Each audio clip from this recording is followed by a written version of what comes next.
Welcome to the Secrets of College Planning. I'm your host, Anthony Uva, and today we're going to get some insight into women's tennis at the college level. My guest today is Courtney Vernon. She is the head women's tennis coach at Florida Gulf Coast University, and welcome to the show. Thank you, Anthony. Thank you very much for having me. Sure. So usually I start my guests where you went to college. So where'd you go to school?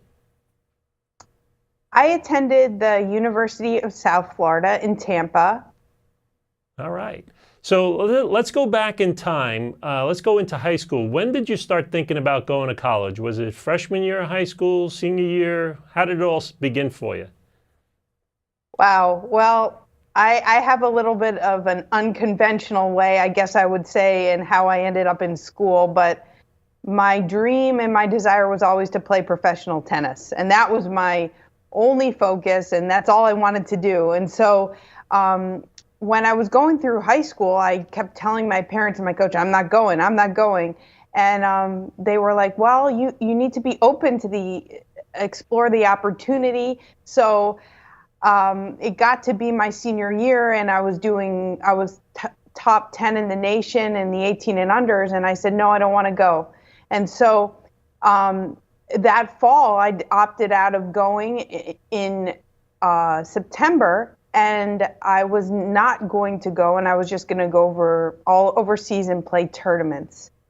Well, Gigi Fernandez, who was the coach of the University of South Florida team at the time, came to my coach and said, why doesn't Courtney just come for one semester? Try it. And with a little bit of encouragement from all sides, I ended up going, and that's kind of how my journey in college tennis started. So a little bit unconventional, but it was a really neat experience, and I learned a lot. I should put it that way. So now you're at college. What's it like? What's playing tennis at college like? Yeah. So it was a really different experience for me. You know, tennis is an individual sport. And so, you know, oftentimes us as tennis players, we come in and it's been all about us. And we think, oh, well, in college it's going to be the same. The coach is it's going to be about me. But you get on a team sport and it turns kind of more into a team sport. And so it's all about the team and the development of the team. And so I did not enjoy it at the beginning. It was really hard transition because I had to do things a different way, and I didn't want to have that. And my coach knew it. And so we butted heads a little bit. But it was an invaluable learning experience for me that growth can happen when we're being challenged and in a different environment. So sure.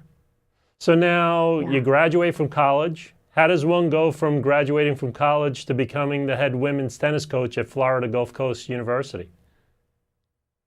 Well, what happened was I still had it in the back of my head that I wanted to be a professional tennis player. And so I ended up leaving school after my junior year and playing full-time on the tour for a year.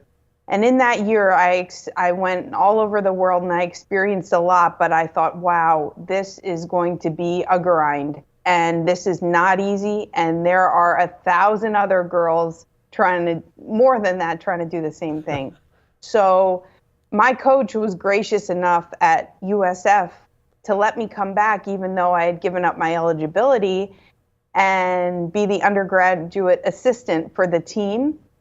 And so I got to, I guess, essentially put my feet in the water in college coaching. And so at that time, I kind of was like, wow, I could see myself doing something like this. So I finished my degree and helped out the team for the next year and a half. And then I started applying for college coaching jobs and ended up landing a job at Colgate University in Hamilton, New York, which is about an hour from Syracuse. I was the men's and women's assistant. At 23, I was the men's assistant coach, which was a little challenging because at the time there were guys that were 21 and Well, yes, it was a challenging but great learning and growing experience. And I was there 3 years, and then I was given the opportunity to come back and be the assistant at USF for a year, my alma mater where I had played, which was a gift. And then I got this job. I'm starting my sixth season here. So this is kind Fantastic. of my journey. Yeah, fantastic. So let's get into tennis. Um, where do you start recruiting? Is it the Globe? Is there hotbeds in the United States for tennis? Where does one start to recruit? That's a really good question. And I guess you would ask many coaches that question and you would get many different answers. But where I start is I look at number one, you have to look at the level. You know, you've got to look at the rankings at the beginning and see if the player is near what you're looking for. And after you have that answered, if they can, do you think they would fit in your lineup? Once immediately after that's answered, as character and team chemistry is what I build my team around. And my girls are like a family. And that is, to me, the defining difference in our program than a lot of others, in that it has to be that way in order for them to feel like they're in a growing, thriving environment that they can keep developing. And that is what I want to do as a coach, is to develop strong women. And so I look at, to me, the most important thing is, how are they with their parents? How do they interact with their parents? How do they interact with me as a coach? How do they interact when things don't go their way when they're playing a match? And so, you know, the challenge sometimes is I do recruit internationally, to answer your question. I do it a lot. Half my team is international. But the challenge with the international recruiting is you don't see them. I can't go to I have a couple girls from Spain and Argentina, and you can't get to all those places. So trying to build that connection is sometimes challenging. And I would say, but you use Skype and different mechanisms of, connecting with the girls. But in terms of in the U.S., Florida is a huge metropolis of players that come from all over the globe. So they might just be here playing a tournament, and I have the opportunity to see them play. So I have two girls on my team from Florida, and I have one that just graduated that's from Iowa, but she was also living down here. So I do get up to a few tournaments outside of Florida, but a lot of my recruiting happens when players come down and they'll go to tournaments in Florida, and I can stop and watch them. So now, how about skills? Do you look for quick athletes? Do you look for high-powered servers? What type of skills do these high school students, what type of skills do they need to go to college and play? That's another good question. And for me personally, I love girls on my team that are grinders. And what I mean by that is they love to get balls back, and they're willing to stay out there and work points, because I know I can develop that. And my philosophy is, if they're willing to be uncomfortable and stay in the point, I can teach them how to move in and be aggressive. And so a lot of the girls that I look at they're tough girls, like mentally tough, I would say. So now they have smaller girls. I have a couple of my girls are from Spain, and they're very fast. So now tournaments, you talked about tournaments. Are there specific tournaments that students should be playing in? Is there USTA type tournaments? Are there amateur tournaments? Yeah. What type of tournaments should these high school students be playing in?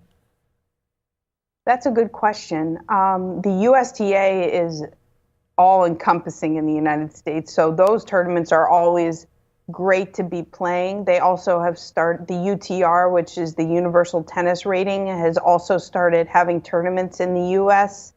And that's a great way to have coaches notice you, and because that also is all encompassing in the whole world in terms of rankings. And so being out, and especially I would say with girls, sometimes,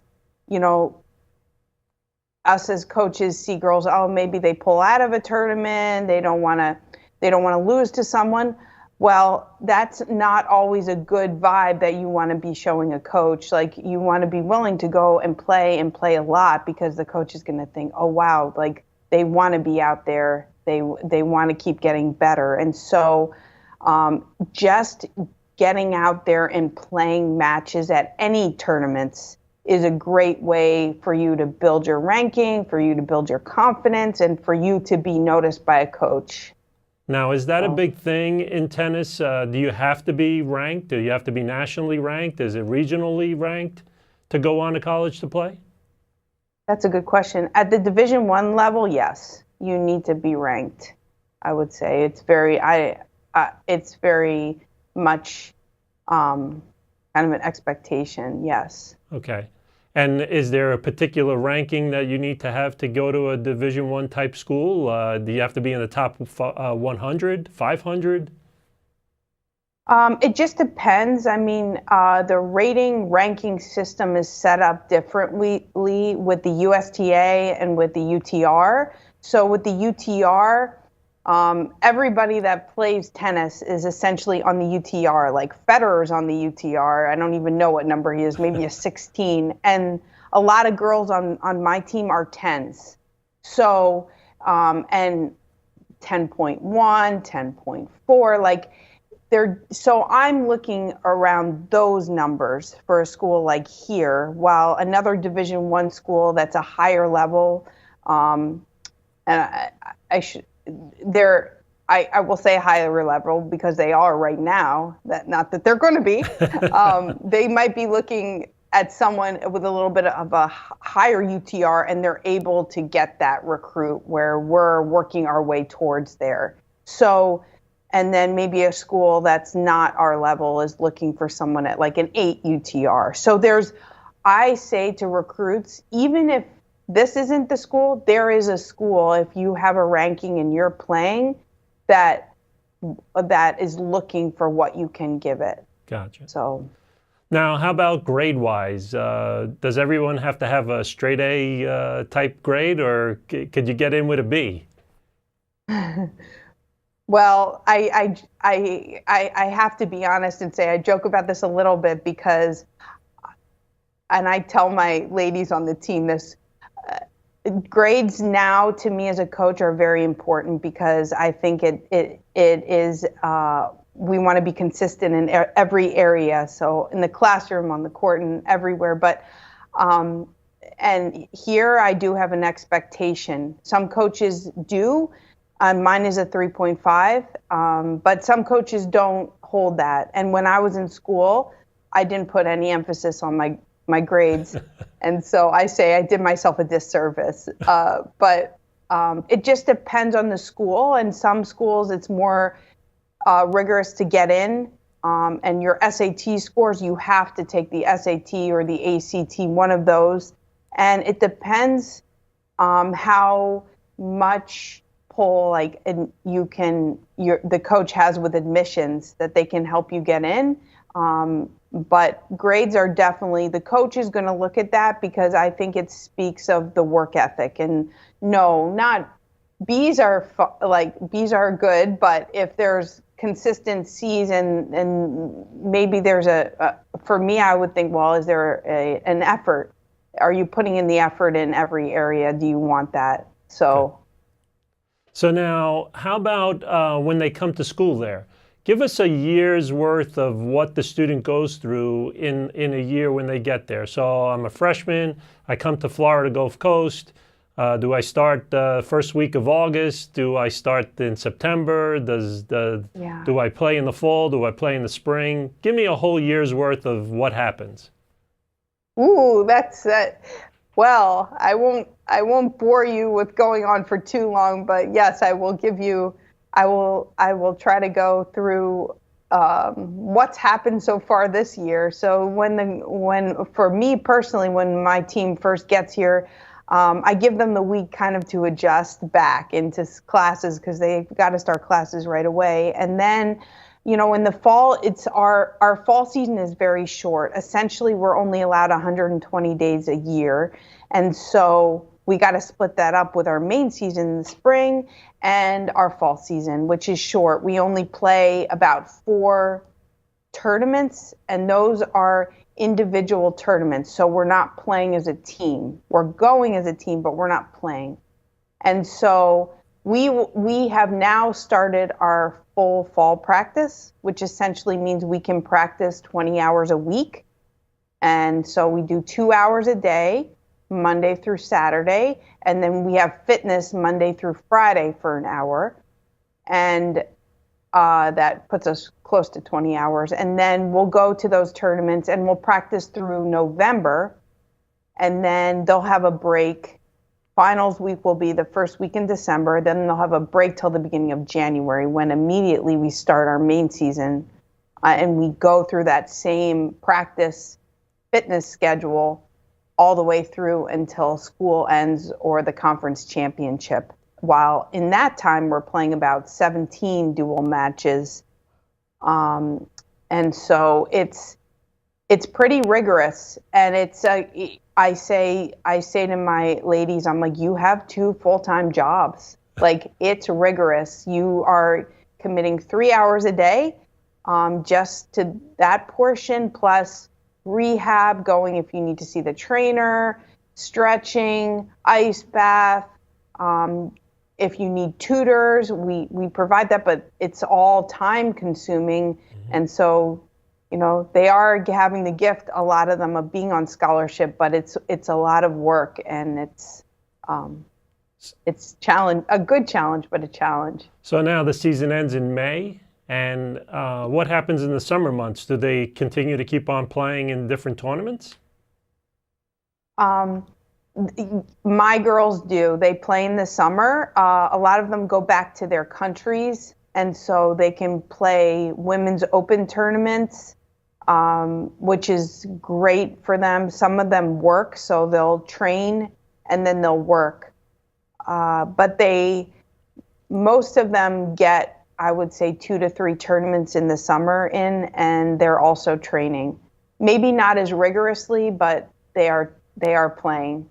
So now parents always come up with a question of financials, scholarships, money. How does it all work for women's tennis at a Division I level? Well, for women, essentially, you can put 8 women on if a team is fully funded, which means they have 8 full scholarships, you can put 8 women on money. So unlike the men's side, they can split scholarships. They can give a half or a quarter to one, a quarter to another. The women, no. They're just 8 full scholarships. So in terms of financially, if the coach is recruiting you actively and it's an important question to ask, do you have scholarship? And they will tell you, then going from there, you can make the player will have that talk with the coach, like if they have an opportunity to have a scholarship. So there's a lot of Division I women's programs give full scholarships. So it's definitely an opportunity there is. And there's only 8 women on the team? No, it just depends on the team. Right now I'm carrying 9. In the spring I'll carry 10. Oh. So sometimes girls will walk on, and they will walk on because maybe they're not quite at that level. Maybe they have an understanding with the coach that if they're consistently playing the lineup, the coach we'll be giving them money in the next year. But that's also an important conversation to have with the coach, that the player and the parents are understanding that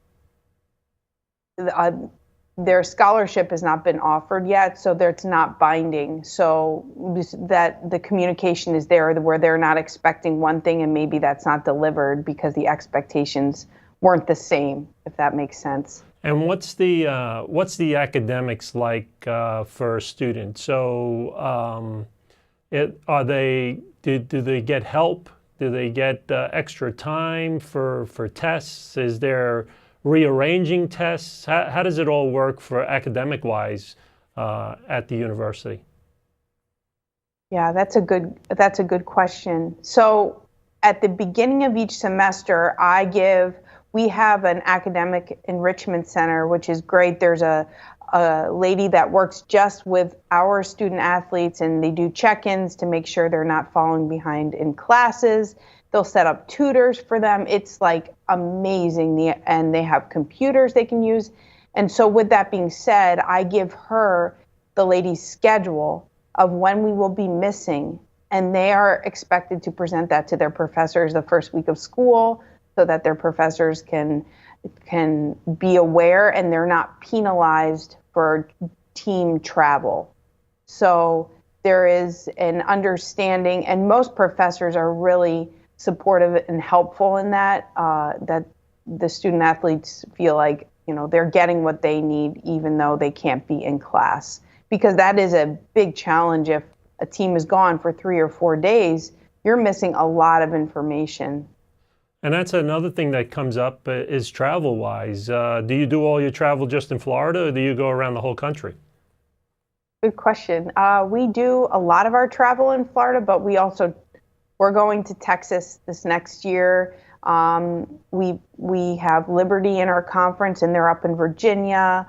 So, and NJIT, which is in New Jersey. So we do traveling. The gift about Florida Gulf Coast is everybody wants to come to a vacation town on spring break. So we've got great schools that are constantly contacting us to come down and play. So it's neat because we get to play home a lot, and the ladies love playing home because we play at night under the lights and the fans are amazing. So, there's something really special about being in a location that people actually want to come all the time to. So. Well, that brings up another question then. What is Florida Gulf Coast like? When a student comes there, what's the atmosphere? What's it like being at the school?